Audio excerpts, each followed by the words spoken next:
Alors, le chirurgien est installé derrière une console. Le malade est installé sur la table opératoire avec un assistant qui va un peu superviser le mouvement de robot qui est commandé par la console. Je m'explique de façon un peu plus claire.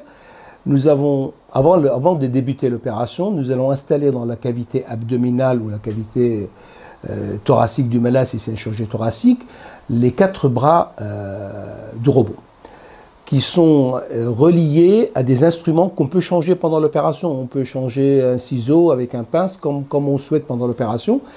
Et ces instruments sont manipulés par le console avec ce qu'on appelle les manettes, où le chirurgien, en réalisant des mouvements avec sa main, ces mouvements sont transmis au bras robotique.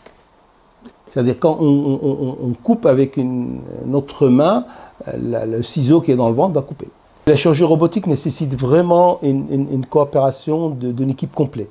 C'est-à-dire qu'il faudra le chirurgien, c'est lui qui est au robot, qui est un peu loin du malade, qui est à 1,5 mètre, 2 mètres de malade. Il y a l'IBOD.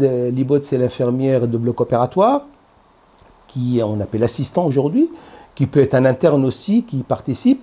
Et l'IBOD, il faut qu'il y ait un binôme, à la limite, pour que ce soit toujours les deux qui travaillent en même temps, parce que ça développe une certaine relation d'anticipation, changement des instruments.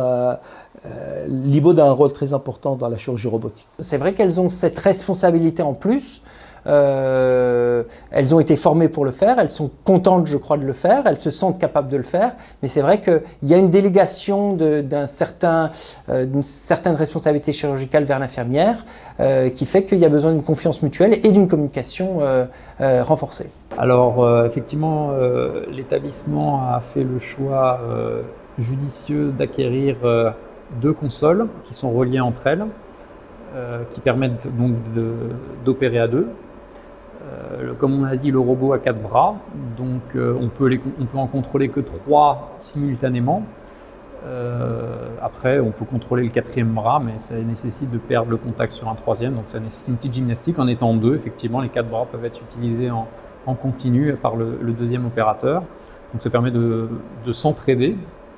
Le deuxième bénéfice, qui est certainement le plus important, c'est la formation, puisque ça permet effectivement aux plus jeunes, aux internes, aux futurs jeunes chirurgiens qui veulent découvrir cette technique, de prendre la main au moins sur une partie de l'intervention ou de les guider en temps réel. Donc voilà, c'est à la fois une aide pour travailler à 2 et surtout un outil de formation, puisqu'on accueille quand même beaucoup d'internes dans notre établissement et la chirurgie robotique doit faire partie de leur formation maintenant.